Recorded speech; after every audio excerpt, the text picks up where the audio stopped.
Hi, David. No surprise with all those problems out there in the air quality. Outdoor parks closing early today. Urban Mead Pools in Appleton closed at 3 o'clock this afternoon. Bay Beach here in Green Bay closing at 4. The village of Little Chute also shutting down all public recreation and pool operations.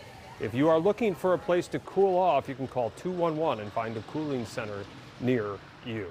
All the smokes can be tough on your lungs, but can be tough on your lungs, but there are some things you can do to minimize the impact. Keep doors and windows closed when you're inside, and as David said, limit any strenuous activity outside. That's the easiest way to protect yourself. Now, those who are a little older, younger, or do have some heart or lung diseases, they are at the highest risk. And if you're in that group and you do have to go outside, consider breaking out one of those N95 masks to stop any fine particles before they get in your lungs. The other things that come along with the small particles are other nitrous oxide species and of chemicals that can also cause injury too. And these are the things that we commonly see in fumes and exhaust and other things like that. And to reiterate what David just talked about, the air in northeast Wisconsin well into the very unhealthy category, and further west, it is just downright hazardous.